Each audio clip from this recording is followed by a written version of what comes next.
Hello hello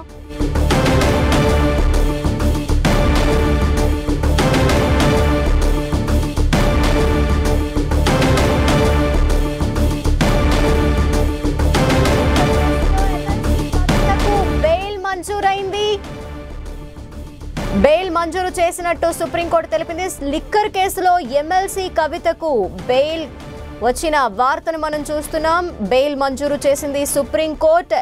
ED కేసులో కవితకు bail మంజూరు చేసింది సుప్రీంకోర్టు.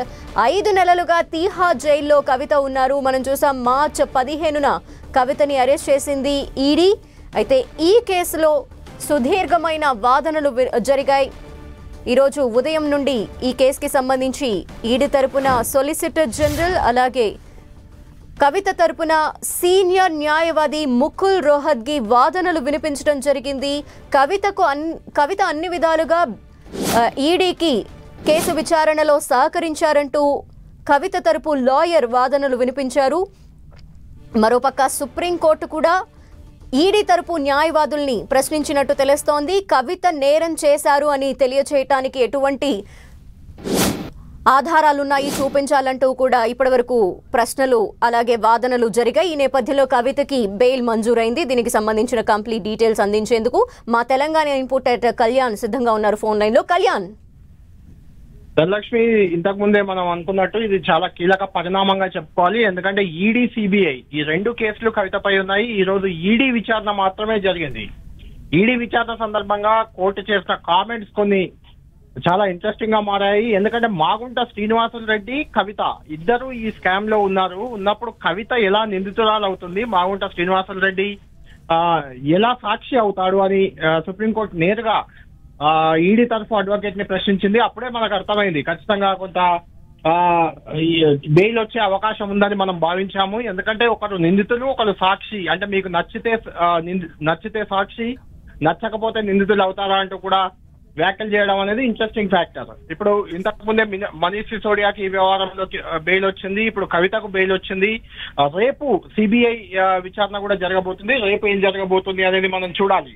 ఏదేమైనా 5 నెలల తర్వాత కవితకు భారీ ఊరట లభించిందని చెప్పుకోవచ్చు. అయితే బీఆర్ఎస్ పార్టీ కూడా అంచనా వేస్తుంది. మొదటి నుంచి ఈ రోజు బెయిల్ వచ్చే అవకాశం ఉందని బీఆర్ఎస్ అంచనా వేస్తుంది. ఎందుకంటే బీఆర్ఎస్ ఎమ్మెల్యేలు మొత్తం మంది కూడా దాదాపు 20 మంది ఎమ్మెల్యేలు, కేటీఆర్, హరీష్ అంతా కూడా ఈ రోజు ఢిల్లీకి వెళ్లారు. గతంలో ఎప్పుడు విచారణ సందర్భంగా ఇంతమంది బీఆర్ఎస్ నేతలు ఢిల్లీకి వెళ్లిన సందర్భాలు చాలా తక్కువ. అంటే ఇప్పుడు బెయిల్ వస్తుందనే నమ్మకంతోనే వీళ్ళంతా ఢిల్లీ వెళ్ళినట్లయితే మనకు తెలుస్తుంది.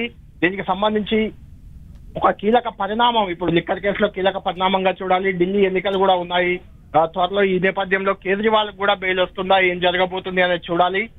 రేపు సిబిఐ విచారణలో కూడా బెయిల్ వస్తే ఆ తర్వాత కవిత రిలీజ్ అయ్యే అవకాశం మనకు కనిపిస్తుంది. లేదంటే కంటిన్యూగా బెయిల్ రాకపోతే మాత్రం ఇంకా కవిత కొద్ది రోజులు జైల్లోనే ఉండే ఛాన్స్ ఉంది. ధనలక్ష్మి, అయితే కళ్యాణ్, ఇప్పుడు ఏ అంశాన్ని పరిగణలోకి సుప్రీంకోర్టు తీసుకుంది అనుకోవాలి? ఈడీ తరపున లాయర్స్ కూడా కవిత సాక్ష్యాధారాలు ధ్వంసం చేశారు అంటూ పదే పదే వాదిస్తూ వచ్చింది. సాక్ష్యాల్ని తారుమారు చేయడమే కాకుండా తను కింగ్ పింగ్ అని కూడా వాదనలు వినిపించారు. సో ఇటువంటి అంశాలలో మరి ఏవి పరిగణలోకి తీసుకుంది అనుకోవాలి? ఖచ్చితంగా బలమైన సాక్ష్యాధారాలు ఇవ్వడంలో ఈడీ కొంత విఫలమైనట్లే కనిపించింది. ఎందుకంటే కేవలం మొబైల్ ఫోన్లు ధ్వంసం చేశారు. మొబైల్ సాక్ష్యాలు, ఎలక్ట్రానిక్ డివైస్ సాక్ష్యాలు అనేవి కొంత కీలక అంశంగా మారింది ఈ వ్యవహారంలో. రిమైనింగ్ సాక్ష్యాలు ఏవి పెద్దగా కవితను చూపించేలా లేవు. కేవలం అరుణ్ రామచంద్ర పిల్లై వైపే అన్ని చూపిస్తున్నాయి. అయితే ఈడీ తరఫు న్యాయవాది అన్న ప్రకారం అరుణ్ రామచంద్ర పిల్లై అనే వ్యక్తి కేవలం ఆడ ముందు కనిపించే వ్యక్తి మాత్రమే. ఆయనకు సంబంధించిన వ్యవహారాలన్నీ కవితే చేస్తుంటారు. కవిత బినామీ రామచంద్ర పిల్లై అని చెప్పే ప్రయత్నం చేసినప్పటికీ దాన్ని ఎస్టాబ్లిష్ చేయడంలో కొంచెం ఈడీ తరఫు న్యాయవాది ఫెయిల్ అయినట్లుగా కనిపిస్తుంది. ప్రధానంగా ఒకే అంశంలో, ఒకే కేసులో ఒకే రకమైన నేరారోపణలు ఉన్న ఇద్దరు వ్యక్తులు, ఒకరు మాగుంట శ్రీనివాసులు రెడ్డి, మరొకరు కల్వకుంట్ల కవిత. వీళ్ళిద్దరూ సేమ్ ఒకే రకమైన వ్యవహారంలో ఉన్నప్పటికీ కల్వకుంట్ల కవిత ఎలా నిందితురాలు అవుతారు, మాగుంట శ్రీనివాసులు రెడ్డి ఎలా సాక్షి అవుతారు? అంటే మీకు నచ్చితే, అంటే మాగుంట శ్రీనివాసులు రెడ్డి ఫేవర్ లో ఈడీ ఉంది అనే రకంగా ఈడీ కానీ కేంద్ర ప్రభుత్వాన్ని కానీ సుప్రీంకోర్టు చేసిన వ్యాఖ్యలు మనకు అలా చూడొచ్చు. మీకు నచ్చితే సాక్షి అవుతారు, నచ్చకపోతే నిందితురాలు అవుతుందా అంటూ కూడా కోర్టు వ్యాఖ్యలు చేయడం అనేది ఖచ్చితంగా ఒక ఇంపార్టెంట్ అంశంగా ఇక్కడ మనం చెప్పుకోవాలి. దీనిపై ఏ రకంగా రియాక్ట్ అవుతుంది ఈడీ అనేది మనం చూడాలి. మళ్ళీ ఈడీ అప్పీల్ కి వెళ్తుందా, ఏం జరగబోతుంది అనేది కూడా చూడాల్సిన అవసరం ఉంది. రేపు సిబిఐ కేసు కూడా రేపు విచారణ జరగబోతుంది కాబట్టి అందులో ఏం తేలుతుంది, ఏం జరుగుతుంది అనేది మనం వేచి చూడాలి. ధనలక్ష్మి, కళ్యాణ్, సిబిఐ కేసుకి సంబంధించి కూడా వాదనలతో పాటు సాక్ష్యాల్ని పరిగణలోకి తీసుకొని ఆ తర్వాత ఈ బెయిల్ కి సంబంధించి నిర్ణయం తీసుకునే అవకాశం ఉంటుంది. మరి ఈ నేపథ్యంలో రేపటి వాదనలు ఏ విధంగా ఉండొచ్చు అని అనుకోవాలి? అంటే సిబిఐది ఈడీది టోటల్ డిఫరెంట్ కేసులు. ఎందుకంటే ఈడీ విచారణ అనేది మనీ ల్యాండరింగ్ కి సంబంధించిన అంశం. 100 కోట్ల నగదు లావాదేవీలు జరిగాయి. ఆ 100 కోట్ల నగదులో 25 కోట్లు మాగుంట శ్రీనివాసులు రెడ్డి నుంచి కవితకు వచ్చింది. తర్వాత 50 కోట్లు కవిత అడిగింది. ఇలాంటి అన్ని అంశాలు కూడా మనీ ల్యాండరింగ్ కి సంబంధించిన రిలేటెడ్ అంశాలన్నీ ఈడీ పెట్టింది. అయితే ఎక్కడ కూడా 1 రూపాయి నగదును కూడా నేరుగా చూపించలేకపోయింది, స్వాధీనం చేసుకోలేకపోయింది ఈడీ. అదేవిధంగా ట్రాన్స్పోర్ట్ అయినట్టు కూడా పక్కా ఆధారాలు లేకపోయింది. కేవలం చార్ట్, మొబైల్ డివైస్ లో ఉన్న వాటికి సంబంధించిన ఆధారాలు తప్ప ఈడీ ఎలాంటి ప్రత్యక్ష ఆధారాన్ని చూపించలేకపోయిందని భావిస్తున్నారు. దానివల్లే కవితకు బెయిల్ వచ్చినట్లు భావిస్తున్నారు. అయితే సిబిఐ కేసు అనేది చాలా డిఫరెంట్ కేసు. అది అక్కడ ఏంటంటే మనీ ఆధారాలు చూపించాల్సిన అవసరం సిబిఐకి ఉండదు. కేవలం అవకతవకలు జరిగాయా, అవకతవకల వల్ల ప్రభుత్వానికి ఎంత నష్టం జరిగింది, అందులో కవిత ఇన్వాల్వ్మెంట్ ఇలాంటి అంశాలన్నీ కూడా అందులో పరిగణలోకి వస్తాయి. కాబట్టి ఈడీ కేసు, సిబిఐ కేసును విడివిడిగానే మనం చూడాలి. కేసు ఒక్కటే, లిక్కర్ స్కామే కేసు అయినప్పటికీ రెండింటి విచారణ పరిధి కానీ విచారణ అంశాలు కానీ వేరువేరుగా ఉంటాయి. కాబట్టి రేపు సిబిఐ వ్యవహారంలో, సిబిఐ కేసులో కోర్టు ఏ రకంగా రియాక్ట్ అవుతుంది అనేది చాలా ఇంట్రెస్టింగ్ ఫ్యాక్టర్. సిబిఐ కేసులో కూడా బెయిల్ వస్తేనే కవిత రిలీజ్ అయ్యే అవకాశం మనకు కనిపిస్తుంది. ధనలక్ష్మి, అయితే కళ్యాణ్, ఈ రోజు జరిగిన వాదనలని ఏ విధంగా చూడాలంటారు మనం?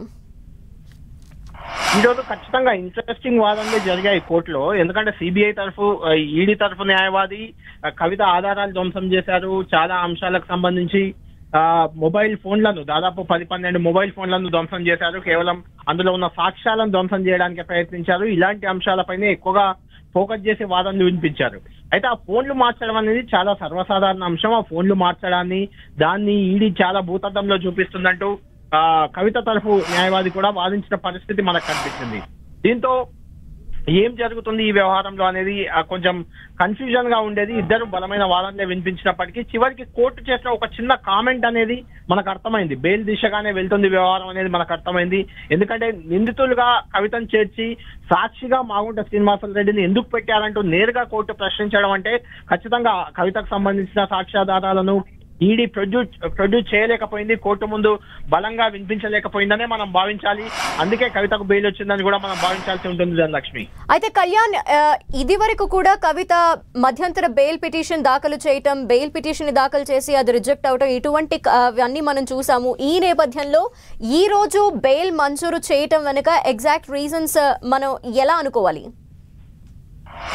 అంటే ఖచ్చితంగా ఈడీ న్యాయబద్ధంగా వ్యవహరించాలి, దర్యాప్తు సంస్థలు న్యాయబద్ధంగా వ్యవహరించాలని సుప్రీంకోర్టు చేసిన కామెంట్, ఈడీ దర్యాప్తు అన్ఫెయిర్ గా సాగిందంటూ కూడా సుప్రీంకోర్టు చేసిన కామెంట్ ఖచ్చితంగా కీలకంగా మారుతుంది. ఎందుకంటే కవితతో సమానంగా ఈ వ్యవహారంలో శ్రీనివాసులు రెడ్డి, ఇదే అంశం ఈ రోజు బెయిల్ రావడానికి మెయిన్ బేస్ ఇది ఒకటే కనిపిస్తుంది. కవితతో సమానంగా శ్రీనివాసులు రెడ్డి పాత్ర ఉంది.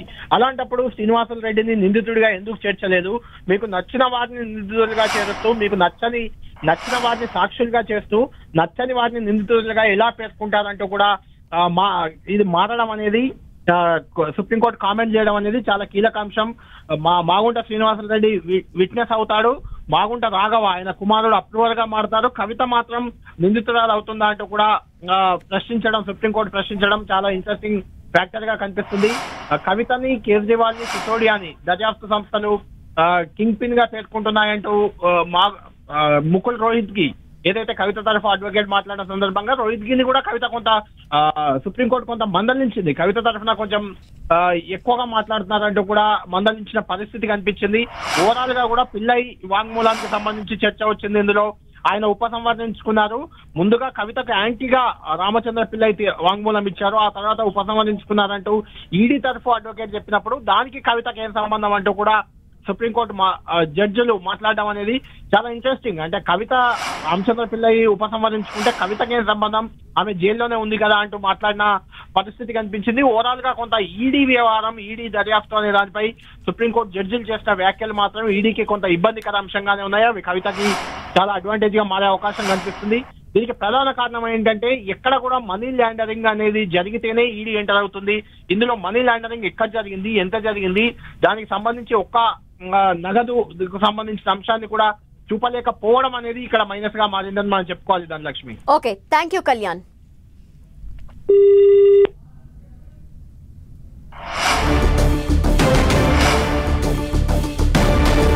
ఢిల్లీ లిక్కర్ స్కామ్ ఈడీ కేసులో బీఆర్ఎస్ ఎమ్మెల్సీ కవితకు భారీ ఊరట లభించింది. మార్చి 16 నుంచి తీహార్ జైల్లో ఉన్న ఆమెకు సుప్రీంకోర్టు బెయిల్ మంజూరు చేసింది. ఈడీ కేసుకి సంబంధించి ప్రస్తుతం కవితకు బెయిల్ మంజూరైంది. సుమారు గంటన్నర పాటు వాదనలు వినిపించారు. కవిత తరపు సీనియర్ న్యాయవాది ముకుల్ రోహత్గి, అలాగే ఈడీ తరపున సొలిసిటర్ జనరల్ ఎస్వి రాజు. అయితే వాడి వేడి వాదనల అనంతరం కవితకు బెయిల్ ని మంజూరు చేసింది సుప్రీంకోర్టు. కవిత బెయిల్ కి అర్హురాలు అంటూ కవిత తరపు లాయర్ ముకుల్ రోహత్గి తన వాదన వినిపించారు. మరోవైపు కవిత అన్ని విధాలుగా ఈడీకి విచారణలో సహకరించారు. ఆధారాలన్నీ కూడా సమర్పించారు. తన ఫోన్లు కూడా సమర్పించడం జరిగింది. ఈ నేపథ్యంలో కవిత అన్ని విధాలుగా బెయిల్కి అర్హురాలు అంటూ రోహత్గి తన వాదనను వినిపించారు. సుమారు గంటన్నర పాటు వాదనలు కొనసాగాయి. అంతేకాకుండా సుప్రీంకోర్టు కూడా ఈడీ తరపు న్యాయవాదిని ప్రశ్నించింది. కవిత నేరం చేశారు అని రుజువు చేసే విధంగా ఆధారాలు ఏమున్నాయి అంటూ ఈడీ తరపు న్యాయవాదిని సుప్రీంకోర్టు ప్రశ్నించిన నేపథ్యంలో కవిత ఆధారాలు ధ్వంసం చేశారు, ఫోన్లన్నీ కూడా ఆమె నాశనం చేశారు, అందులో డేటా అంతా మాయం చేశారు అంటూ ఈడీ తరపున న్యాయవాది సుప్రీంకోర్టు దృష్టికి తీసుకువెళ్లినట్టు తెలుస్తోంది. అయితే వాదనలు విన్న అనంతరం కవితకు ఈడీ కేసులో బెయిల్ మంజూరు చేసింది సుప్రీంకోర్టు. అయితే రేపు సిబిఐకి సంబంధించి మరోసారి వాదనలు జరగబోతున్నాయి. అయితే రేపటి విషయం ఏ విధంగా ఉండబోతోంది, రేపటి వాదన ఏ విధంగా ఉండబోతోంది అని రేపు చూడాల్సి ఉంటుంది. అయితే కవితకు ప్రస్తుతం ఈడీ కేసులో భారీ ఊరటగా చెప్పుకోవాలి. మార్చి 16న ఆమె తీహార్ జైలుకి తరలించడం జరిగింది. మార్చి 15న ఆమెని అరెస్ట్ చేయగా 16న కవితని తీహార్ జైలుకి తరలించారు. అయితే అప్పటి నుండి ఇప్పటి వరకు అనేక దఫాలుగా ఆమె మధ్యంతర బెయిల్కి వెళ్ళటం, అంతేకాకుండా బెయిల్ పిటిషన్ వేయటం, వీటన్నింటిలో కూడా రిజెక్ట్ అవుతూ ఆమెకి బెయిల్ మంజూరు కాకపోవటం మనం చూస్తూ ఉన్నాము. ఈ నేపథ్యంలో ఈ రోజు సుప్రీంకోర్టులో ఆమె దాఖలు చేసిన బెయిల్ పిటిషన్కి సంబంధించి సుదీర్ఘ వాదనలు సుప్రీంకోర్టులో జరిగాయి. దాదాపు గంటన్నర పాటు ఇరు వర్గాలకు సంబంధించిన వాదనలు వినిపించారు. ఇటు కవిత తరపు సీనియర్ న్యాయవాది ముకుల్ రోహత్గి తన వాదనలు వినిపించగా, ఈడీ తరపున అడిషనల్ సొలిసిటర్ జనరల్ ఎస్వి రాజు తన వాదనలు వినిపించారు. ఇరు వర్గాల వాదనలు విన్న అనంతరం కవితకు బెయిల్ మంజూరు చేసింది supreme court. Delhi liquor scam ED కేసుకి సంబంధించి బిగ్ అప్డేట్ ఇది. బీఆర్ఎస్ ఎమ్మెల్సీ కవితకు బెయిల్ మంజూరు చేసింది సుప్రీంకోర్టు. సుమారు 5 నెలలుగా ఆమె తీహార్ జైల్లో ఉన్నారు. ఇటీవల కాలంలో ఆమె అస్వస్థతకు గురైన వార్తలు కూడా మనం చూసాము. ఈ నేపథ్యంలో ఈ రోజు సుప్రీంకోర్టులో సుదీర్ఘమైన వాదనలు వినిపించారు ఇరు వర్గాలకు సంబంధించిన లాయర్లు. అయితే ఈ కేసుకి సంబంధించి కవితకు ప్రస్తుతం బెయిల్ మంజూరైంది. ఈడీ కేసుకి సంబంధించి బెయిల్ మంజూరు చేస్తూ సుప్రీంకోర్టు ఆర్డర్స్ రిలీజ్ చేసింది. ఇక సుమారు గంటన్నర పాటు కవిత తరపున న్యాయవాదులు వారి వాదన వినిపించారు. అంతేకాకుండా సుప్రీంకోర్టు కూడా మాగుంటని కూడా ఒక రెఫరెన్స్గా తీసుకుంది. మాగుంటని సాక్షిగా చేర్చి కవితని ఏ విధంగా ఆమె నేరం చేశారు, ఆమె కింగ్ పిన్ అంటూ ఏ విధంగా చేర్చారు అంటూ ప్రశ్నించినట్టు తెలుస్తోంది. అయితే ప్రస్తుతం సుప్రీంకోర్టు ముకుల్ రోహత్గి తరపున వాదనలపై ఏకీభవించి సుప్రీంకోర్టు కవితకు బెయిల్ మంజూరు చేసినట్టు తెలుస్తోంది. ఈడీ కేసుకి సంబంధించి బీఆర్ఎస్ ఎమ్మెల్సీ కవితకు బెయిల్ మంజూరైంది.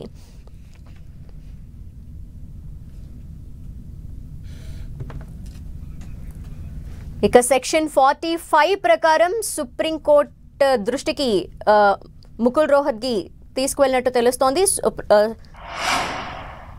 కవిత బెయిల్కి అర్హురాలు అంటూ తన వాదనని వినిపించారు అని తెలుస్తోంది. 5 నెలలుగా తీహార్ జైల్లో కవిత ఉంటున్నారు. ఈ నేపథ్యంలో ఆమెకు ఇది బిగ్ రిలీఫ్. కవితకు బెయిల్ మంజూరైంది. ఈడీ, సిబిఐ 2 కేసుల్లోనూ ఆమెకు బెయిల్ మంజూరైంది. దాదాపు గంటన్నర పాటు వాదనలు జరిగాయి. అనంతరం కవితకు సుప్రీంకోర్టు బెయిల్ మంజూరు చేసింది. కవిత బెయిల్ పిటిషన్ పై విచారణ సందర్భంగా వాడివేడిగా వాదనలు జరిగాయి. కవిత తరపున సీనియర్ న్యాయవాది ముకుల్ రోహత్గి తన వాదనలు వినిపించారు. లిక్కర్ పాలసీ కేసులో కవిత విచారణకు సహకరించలేదని కోర్టు దృష్టికి ఈడీ తరపున లాయర్లు తీసుకువెళ్లినట్టు తెలుస్తోంది. ఇక సిబిఐ కేసుకి సంబంధించి కూడా విచారణ జరగబోతోంది. దాదాపు గంటన్నర పాటు ఈరోజు వాదనలు వినిపించారు కవిత తరపున, అలాగే ఈడీ తరపున లాయర్లు. అనంతరం కవితకి సుప్రీంకోర్టు బెయిల్ మంజూరు చేసింది. అయితే కవిత బెయిల్ పిటిషన్ విచారణ సందర్భంగా వాడివేడి వాదనలు జరిగాయి. అక్కడ కవిత తరపున సీనియర్ న్యాయవాది ముకుల్ రోహత్గి తన వాదనలు వినిపించారు.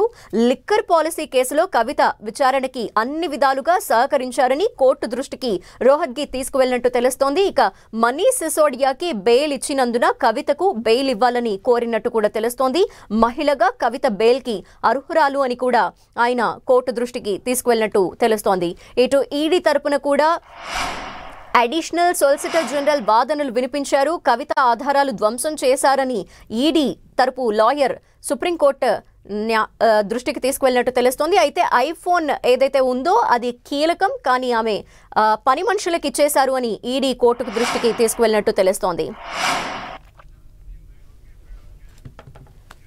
కవితకి ఈడీ కేసుకి సంబంధించి ప్రస్తుతం బెయిల్ మంజూరైంది. దీనిపై డీటెయిల్స్ అందించేందుకు మా ప్రతినిధి సునీల్ సిద్ధంగా ఉన్నారు. సునీల్, దేశవ్యాప్తంగా తీవ్ర సంచలనం సృష్టించినటువంటి ఢిల్లీ లిక్కర్ స్కామ్ కేసులో దాదాపు 5 నెలల తర్వాత బీఆర్ఎస్ ఎమ్మెల్సీ మాజీ ఎంపీ కవితకు ఎట్టకేలకు సుప్రీంకోర్టులో భారీ ఊరట లభించింది. తనపై ఢిల్లీ లిక్కర్ స్కామ్ కేసులో ఈడీతో పాటు సిబిఐ నమోదు చేసినటువంటి 2 కేసుల్లో కూడా కవితకు ఈరోజు సుప్రీంకోర్టు చీఫ్ జస్టిస్ గవాయ్తో పాటు జస్టిస్ విశ్వనాథ్ ధర్మాసనము ద్విసభ్య ధర్మాసనము కవితకు ఎట్టకేలకు బెయిల్ మంజూరు చేసింది. అయితే సుమారు 5 నెలల తర్వాత బెయిల్ మంజూరు చేయడం అటు బీఆర్ఎస్ నేతలు హర్షం వ్యక్తం చేస్తున్నారు. మనం చూడొచ్చు, ఢిల్లీ లిక్కర్ స్కామ్ కేసులో ఈరోజు సుదీర్ఘంగా దాదాపు గంటన్నర పాటు జస్టిస్ గవాయ్, జస్టిస్ విశ్వనాథ్ విచారణ చేపట్టింది. సుమారు అటు ప్రభుత్వ తరపు న్యాయవాదులు, మరోవైపు ఈడీ తరపు న్యాయవాదులతో పాటు అదేవిధంగా కవిత తరపు న్యాయవాది ముకుల్ రోహిత్ కూడా తమ వాదనలు కూడా వినిపించారు. ఒకానొక సందర్భంలో కవిత కూడా అటు కవిత తరపు న్యాయవాదులు కూడా సుప్రీంకోర్టు సంబంధించిన న్యాయమూర్తులు కొన్ని చురుకలు కూడా వేశారు. మరోవైపు ఈడీ చాలా క్లారిటీగా ఎలాంటి సాక్ష్యాధారాలు సమర్పించకపోవడంతోనే మనీ లాండరింగ్ యాక్ట్ ఉల్లంఘనకు ఎక్కడ పాల్పడిందో దానికి సంబంధించినటువంటి సరైనటువంటి సాక్ష్యాధారాలు ఈడీ అధికారులు సమర్పించలేకపోయారు.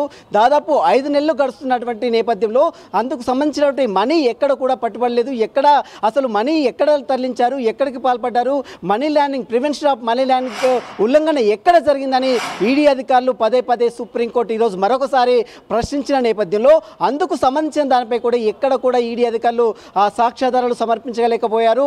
మరోవైపు ఈడీ అధికారులను కూడా చురుకలు వేసింది.